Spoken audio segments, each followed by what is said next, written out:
El gato negro. Edgar Allan Poe. No espero ni pido que alguien crea en el extraño aunque simple relato que me dispongo a escribir. Loco estaría si lo esperara, cuando mis sentidos rechazan su propia evidencia. Pero no estoy loco y sé muy bien que esto no es un sueño. Mañana voy a morir y quisiera aliviar hoy mi alma. Mi propósito inmediato consiste en poner de manifiesto, simple, sucintamente y sin comentarios, una serie de episodios domésticos. Las consecuencias de esos episodios me han aterrorizado, me han torturado y, por fin, me han destruido. Pero no intentaré explicarlos. Si para mí han sido horribles, para otros resultarán menos espantosos que barrocos. Más adelante, tal vez, aparecerá alguien cuya inteligencia reduzca mis fantasmas a lugares comunes, una inteligencia más serena, más lógica y mucho menos excitable que la mía, capaz de ver en las circunstancias que temerosamente describiré, una vulgar sucesión de causas y efectos naturales. Desde la infancia me destaqué por la docilidad y bondad de mi carácter. La ternura que abrigaba mi corazón era tan grande que llegaba a convertirme en objeto de burla para mis compañeros. Me gustaban especialmente los animales, y mis padres me permitían tener una gran variedad. Pasaba a su lado la mayor parte del tiempo, y jamás me sentía más feliz que cuando les daba de comer y los acariciaba. Este rasgo de mi carácter creció conmigo y, cuando llegué a la virilidad, se convirtió en una de mis principales fuentes de placer. Aquellos que alguna vez han experimentado cariño hacia un perro fiel y sagaz no necesitan que me moleste en explicarles la naturaleza o la intensidad de la retribución que recibía. Hay algo en el generoso y abnegado amor de un animal que llega directamente al corazón de aquel que con frecuencia ha probado la falsa amistad y la frágil fidelidad del hombre. Me casé joven y tuve la alegría de que mi esposa compartiera mis preferencias. Al observar mi gusto por los animales domésticos, no perdía oportunidad de procurarme los más agradables de entre ellos. Teníamos pájaros, peces de colores, un hermoso perro, conejos, un monito y un gato. Este último era un animal de notable tamaño y hermosura, completamente negro y de una sagacidad asombrosa. Al referirse a su inteligencia, mi mujer, que en el fondo era no poco supersticiosa, aludía con frecuencia a la antigua creencia popular de que todos los gatos negros son brujas metamorfoseadas. No quiero decir que lo creyera seriamente, y solo menciono la cosa porque acabo de recordarla. Plutón, tal era el nombre del gato, se había convertido en mi favorito y mi camarada. Solo yo le daba de comer y él me seguía por todas partes en casa. Me costaba mucho impedir que anduviera tras de mí en la calle. Nuestra amistad duró así varios años, en el curso de los cuales, enrojezco al confesarlo, mi temperamento y mi carácter se alteraron radicalmente por culpa del demonio. Intemperancia. Día a día me fui volviendo más melancólico, irritable e indiferente hacia los sentimientos ajenos. Llegué, incluso, a hablar descomedidamente a mi mujer y terminé por infligirle violencias personales. Mis favoritos, claro está, sintieron igualmente el cambio de mi carácter. No solo los descuidaba, sino que llegué a hacerles daño. Hacia Plutón, sin embargo, conservé suficiente consideración como para abstenerme de maltratarlo, cosa que hacía con los conejos, el mono y hasta el perro cuando, por casualidad o movidos por el afecto, se cruzaban en mi camino. Mi enfermedad, empero, se agravaba pues, ¿qué enfermedad es comparable al alcohol? Y finalmente el mismo Plutón, que ya estaba viejo y, por tanto, algo enojadizo, empezó a sufrir las consecuencias de mi mal humor. Una noche en que volvía a casa completamente embriagado, después de una de mis correrías por la ciudad, me pareció que el gato evitaba mi presencia. Lo alcé en brazos, pero, asustado por mi violencia, me mordió ligeramente en la mano. Al punto se apoderó de mí una furia demoníaca y ya no supe lo que hacía. Fue como si la raíz de mi alma se separara de golpe de mi cuerpo, una maldad más que diabólica, alimentada por la ginebra, estremeció cada fibra de mi ser.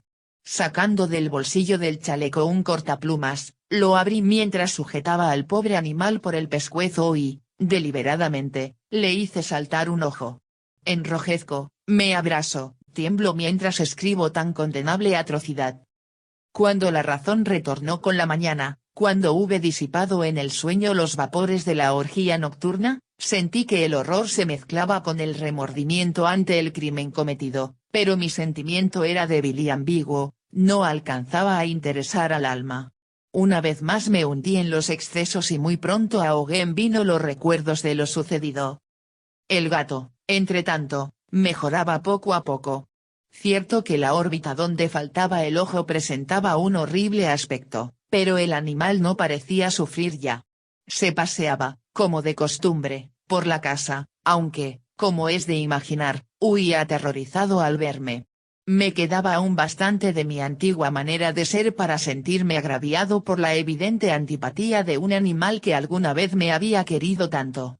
Pero ese sentimiento no tardó en ceder paso a la irritación.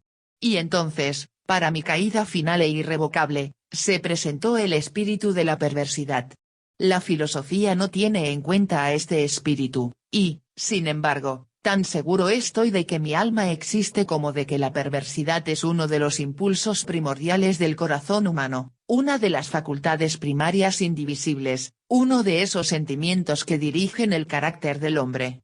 ¿Quién no se ha sorprendido a sí mismo 100 veces en momentos en que cometía una acción tonta o malvada por la simple razón de que no debía cometerla? ¿No hay en nosotros una tendencia permanente, que enfrenta descaradamente al buen sentido, una tendencia a transgredir lo que constituye la ley por el solo hecho de serlo? Este espíritu de perversidad se presentó, como he dicho, en mi caída final. Y el insondable anhelo que tenía mi alma de vejarse a sí misma, de violentar su propia naturaleza, de hacer mal por el mal mismo, me incitó a continuar y, finalmente, a consumar el suplicio que había infligido a la inocente bestia. Una mañana, obrando a sangre fría, le pasé un lazo por el pescuezo y lo ahorqué en la rama de un árbol, lo ahorqué mientras las lágrimas manaban de mis ojos y el más amargo remordimiento me apretaba el corazón. Lo ahorqué porque recordaba que me había querido y porque estaba seguro de que no me había dado motivo para matarlo. Lo ahorqué porque sabía que, al hacerlo, cometía un pecado mortal que comprometería mi alma hasta llevarla si ello fuera posible más allá del alcance de la infinita misericordia del Dios más misericordioso y más terrible. La noche de aquel mismo día en que cometí tan cruel acción me despertaron gritos de incendio. Las cortinas de mi cama eran una llama viva y toda la casa estaba ardiendo. Con gran dificultad pudimos escapar de la conflagración mi mujer, un sirviente y yo. Todo quedó destruido. Mis bienes terrenales se perdieron y desde ese momento tuve que resignarme a la desesperanza. No incurriré en la debilidad de establecer una relación de causa y efecto entre el desastre y mi criminal acción. Pero estoy detallando una cadena de hechos y no quiero dejar ningún eslabón incompleto. Al día siguiente del incendio acudí a visitar las ruinas. Salvo una, las paredes se habían desplomado. La que quedaba en pie era un tabique divisorio de poco espesor, situado en el centro de la casa, y contra el cual se apoyaba antes la cabecera de mi lecho. El enlucido había quedado a salvo de la acción del fuego, cosa que atribuía a su reciente aplicación. Una densa muchedumbre habíase reunido frente a la pared y varias personas parecían examinar parte de la misma con gran atención y detalle. Las palabras extraño, curioso y otras similares excitaron mi curiosidad. Al aproximarme vi que en la blanca superficie, grabada como un bajorrelieve, aparecía la imagen de un gigantesco gato. El contorno tenía una nitidez verdaderamente maravillosa. Había una soga alrededor del pescuezo del animal. Al descubrir esta aparición, ya que no podía considerarla otra cosa, me sentí dominado por el asombro y el terror. Pero la reflexión vino luego en mi ayuda. Recordé que había ahorcado al gato en un jardín contiguo a la casa. Al producirse la alarma del incendio, la multitud había invadido inmediatamente el jardín. Alguien debió de cortar la soga y tirar al gato en mi habitación por la ventana abierta. Sin duda, habían tratado de despertarme en esa forma. Probablemente la caída de las paredes comprimió a la víctima de mi crueldad contra el enlucido recién aplicado, cuya cal, junto con la acción de las llamas y el amoníaco del cadáver, produjo la imagen que acababa de ver. Si bien en esta forma quedó satisfecha mi razón, ya que no mi conciencia, sobre el extraño episodio, lo ocurrido impresionó profundamente mi imaginación.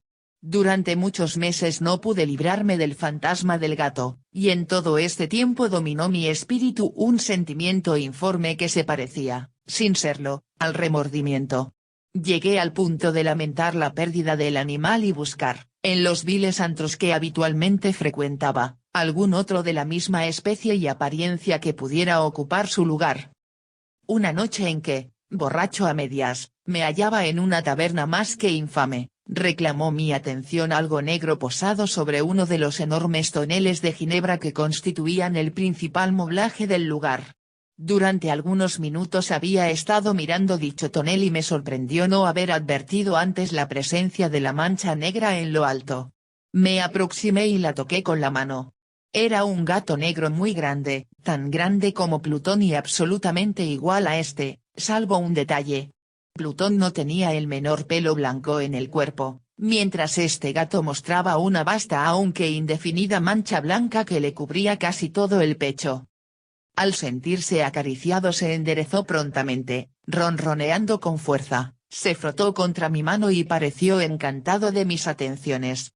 Acababa, pues, de encontrar el animal que precisamente andaba buscando. De inmediato, propuse su compra al tabernero, pero me contestó que el animal no era suyo y que jamás lo había visto antes ni sabía nada de él.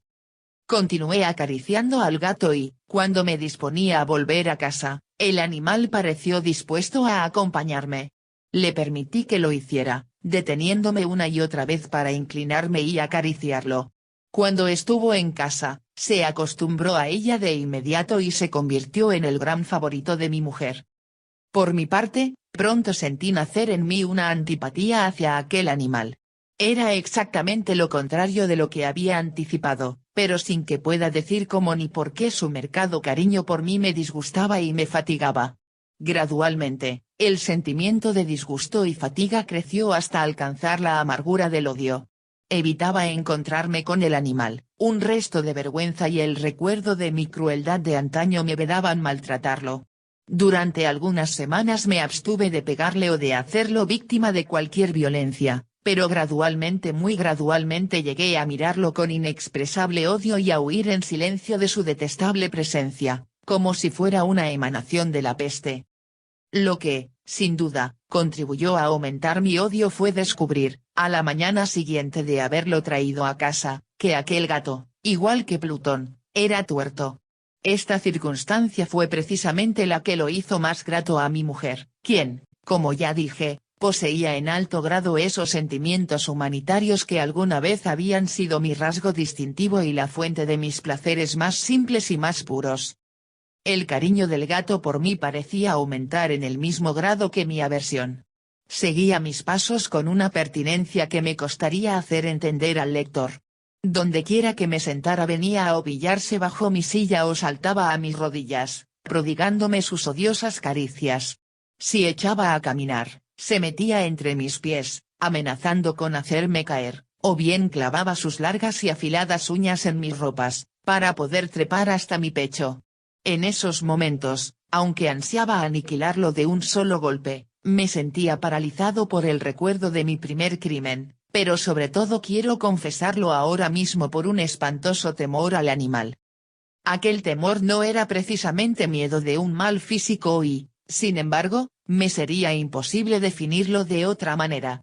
Me siento casi avergonzado de reconocer, sí. Aún en esta celda de criminales me siento casi avergonzado de reconocer que el terror, el espanto que aquel animal me inspiraba, era intensificado por una de las más insensatas quimeras que sería dado concebir. Más de una vez mi mujer me había llamado la atención sobre la forma de la mancha blanca de la cual ya he hablado, y que constituía la única diferencia entre el extraño animal y el que yo había matado. El lector recordará que esta mancha, aunque grande, me había parecido al principio de forma indefinida, pero gradualmente, de manera tan imperceptible que mi razón luchó durante largo tiempo por rechazarla como fantástica, la mancha fue asumiendo un contorno de rigurosa precisión. representaba ahora algo que me estremezco al nombrar, y por ello odiaba, temía y hubiera querido librarme del monstruo si hubiese sido capaz de atreverme. Representaba, digo, la imagen de una cosa atroz, siniestra, la imagen del patíbulo. Oh lúgubre y terrible máquina del horror y del crimen, de la agonía y de la muerte. Me sentí entonces más miserable que todas las miserias humanas. Pensar que una bestia, cuyo semejante había yo destruido desdeñosamente, una bestia era capaz de producir tan insoportable angustia en un hombre creado a imagen y semejanza de Dios. Ay, ni de día ni de noche pude ya gozar de la bendición del reposo. De día, aquella criatura no me dejaba un instante solo, de noche, despertaba hora a hora de los más horrorosos sueños, para sentir el ardiente aliento de la cosa en mi rostro y su terrible peso, pesadilla encarnada de la que no me era posible desprenderme, apoyado eternamente sobre mi corazón. Bajo el agobio de tormentos semejantes, sucumbió en mí lo poco que me quedaba de bueno. Solo los malos pensamientos disfrutaban ya de mi intimidad, los más tenebrosos, los más perversos pensamientos. La melancolía habitual de mi humor creció hasta convertirse en aborrecimiento de todo lo que me rodeaba y de la entera humanidad, y mi pobre mujer, que de nada se quejaba, llegó a ser la habitual y paciente víctima de los repentinos y frecuentes arrebatos de ciega cólera a que me abandonaba. Cierto día, para cumplir una tarea doméstica, me acompañó al sótano de la vieja casa donde nuestra pobreza nos obligaba a vivir. El gato me siguió mientras bajaba la empinada escalera y estuvo a punto de tirarme cabeza abajo, lo cual me exasperó hasta la locura. Alzando un hacha y olvidando en mi rabia los pueriles temores que hasta entonces habían detenido mi mano, descargué un golpe que hubiera matado instantáneamente al animal de haberlo alcanzado. Pero la mano de mi mujer detuvo su trayectoria. Entonces, llevado por su intervención a una rabia más que demoníaca, me zafé de su abrazo y le hundí el hacha en la cabeza. Sin un solo quejido, cayó muerta a mis pies. Cumplido este espantoso asesinato, me entregué al punto y con toda sangre fría a la tarea de ocultar el cadáver. Sabía que era imposible sacarlo de casa, tanto de día como de noche, sin correr el riesgo de que algún vecino me observara. Diversos proyectos cruzaron mi mente. Por un momento pensé en descuartizar el cuerpo y quemar los pedazos. Luego se me ocurrió cavar una tumba en el piso del sótano. Pensé también si no convenía arrojar el cuerpo al pozo del patio o meterlo en un cajón, como si se tratara de una mercadería común, y llamar a un mozo de cordel para que lo retirara de casa. Pero, al fin, di con lo que me pareció el mejor expediente y decidí emparedar el cadáver en el sótano, tal como se dice que los monjes de la Edad Media emparedaban a sus víctimas. El sótano se adaptaba bien a este propósito. Sus muros eran de material poco resistente y estaban recién revocados con un mortero ordinario, que la humedad de la atmósfera no había dejado endurecer. Además, en una de las paredes se veía la saliencia de una falsa chimenea, la cual había sido rellenada y tratada de manera semejante al resto del sótano. Sin lugar a dudas, sería muy fácil sacar los ladrillos en esa parte, introducir el cadáver y tapar el agujero como antes, de manera que ninguna mirada pudiese descubrir algo sospechoso. No me equivocaba en mis cálculos. Fácilmente saqué los ladrillos con ayuda de una palanca y, luego de colocar cuidadosamente el cuerpo contra la pared interna, lo mantuve en esa posición mientras aplicaba de nuevo la mampostería en su forma original. Después de procurarme argamasa, arena y cerda, preparé un enlucido que no se distinguía del anterior y revoqué cuidadosamente el nuevo enladrillado. Concluida la tarea, me sentí seguro de que todo estaba bien. La pared no mostraba la menor señal de haber sido tocada. Había barrido hasta el menor fragmento de material suelto. Miré en torno, triunfante, y me dije, aquí, por lo menos, no he trabajado en vano. Mi paso siguiente consistió en buscar a la bestia causante de tanta desgracia, pues al final me había decidido a matarla. Si en aquel momento el gato hubiera surgido ante mí, su destino habría quedado sellado, pero, por lo visto, el astuto animal, alarmado por la violencia de mi primer acceso de cólera, se cuidaba de aparecer mientras no cambiara mi humor. Imposible describir o imaginar el profundo, el maravilloso alivio que la ausencia de la detestada criatura trajo a mi pecho. No se presentó aquella noche, y así, por primera vez desde su llegada a la casa, pude dormir profunda y tranquilamente. Sí, pudo dormir, aún con el peso del crimen sobre mi alma. Pasaron el segundo y el tercer día y mi atormentador no volvía. Una vez más respiré como un hombre libre. Aterrado, el monstruo había huido de casa para siempre. Ya no volvería a contemplarlo. Gozaba de una suprema felicidad, y la culpa de mi negra acción me preocupaba muy poco. Se practicaron algunas averiguaciones, a las que no me costó mucho responder. Incluso hubo una perquisición en la casa, pero, naturalmente, no se descubrió nada. Mi tranquilidad futura me parecía asegurada. Al cuarto día del asesinato, un grupo de policías se presentó inesperadamente y procedió a una nueva y rigurosa inspección. Convencido de que mi escondrijo era impenetrable, no sentí la más leve inquietud. Los oficiales me pidieron que los acompañara en su examen. No dejaron hueco ni rincón sin revisar. Al final, por tercera o cuarta vez, bajaron al sótano. Lo seguí sin que me temblara un solo músculo. Mi corazón latía tranquilamente, como el de aquel que duerme en la inocencia. Me paseé de un lado al otro del sótano.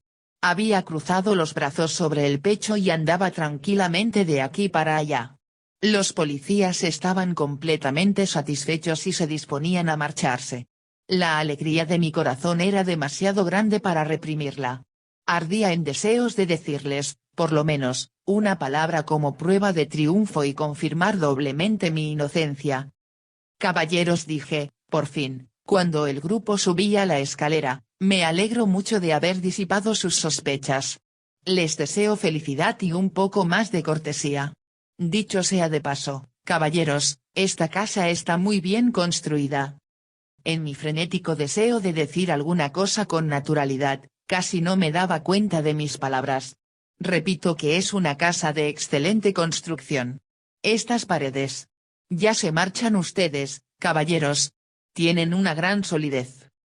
Y entonces, arrastrado por mis propias bravatas, golpeé fuertemente con el bastón que llevaba en la mano sobre la pared del enladrillado tras de la cual se hallaba el cadáver de la esposa de mi corazón. Que Dios me proteja y me libre de las garras del archidemonio. Apenas había cesado el eco de mis golpes cuando una voz respondió desde dentro de la tumba. Un quejido, sordo y entrecortado al comienzo, semejante al sollozar de un niño, que luego creció rápidamente hasta convertirse en un largo, agudo y continuo alarido, anormal, como inhumano, un aullido, un clamor de lamentación, mitad de horror, mitad de triunfo, como solo puede haber brotado en el infierno de la garganta de los condenados en su agonía y de los demonios exultantes en la condenación. Hablar de lo que pensé en ese momento sería locura. Presa de vértigo, fui tambaleándome hasta la pared opuesta. Por un instante el grupo de hombres en la escalera quedó paralizado por el terror. Luego, una docena de robustos brazos atacaron la pared, que cayó de una pieza. El cadáver, ya muy corrompido y manchado de sangre coagulada, apareció de pie ante los ojos de los espectadores. Sobre su cabeza, con la roja boca abierta y el único ojo como de fuego, estaba agazapada la horrible bestia cuya astucia me había inducido al asesinato y cuya voz delatadora me entregaba al verdugo. Había emparedado al monstruo en la tumba.